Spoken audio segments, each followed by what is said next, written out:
Alors Bernard, comment dit-on maintenant? L'ultramarin, c'est bien cela? Alors exactement, l'ultramarin c'est l'ancien raid de Golfe du Morbihan, mais il s'appelle toujours raid Golfe du Morbihan aussi.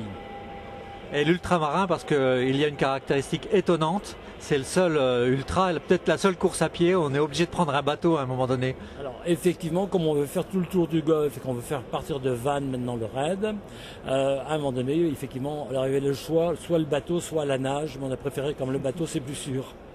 En fait, comment est venue cette idée de faire cette course autour du golfe du Morbihan? Alors effectivement, c'est suite à personnellement un échec à la Réunion. Après 3 échecs, j'étais pas doué pour faire la montagne. Et si je trouvais la montagne à l'horizontale, j'aurais dû être capable. Et j'ai tenté, j'ai réalisé le Tour du Golfe en 2004. Vous l'aviez fait seul? Tout seul, mais accompagné par des amis qui me faisaient 10, 15, 20 kilomètres. Et à l'époque, je voulais le faire en moins de 48 heures et je l'ai fait en 46 heures. Tout petit marcheur. Donc ça part de Vannes, ça arrive à Vannes, voilà, donc ça fait le tour complet, on va dire.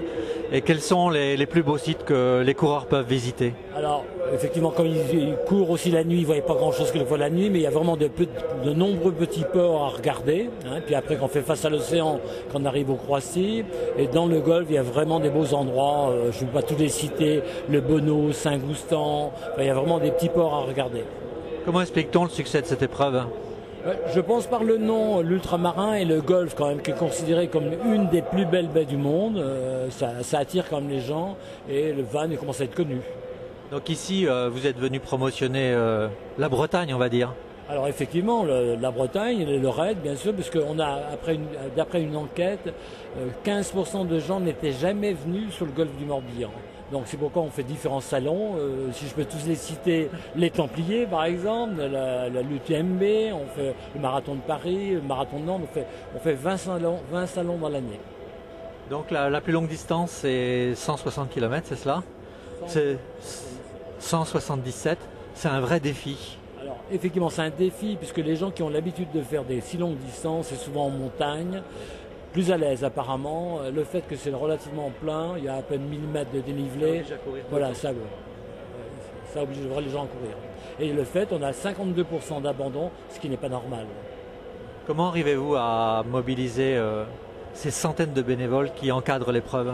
Alors effectivement c'est 850 bénévoles, mais c'est souvent dans les communes, souvent le comité des fêtes ou les clubs qui encadrent la course. Est-ce qu'on peut dire qu'il y a un esprit Bretagne dans la course?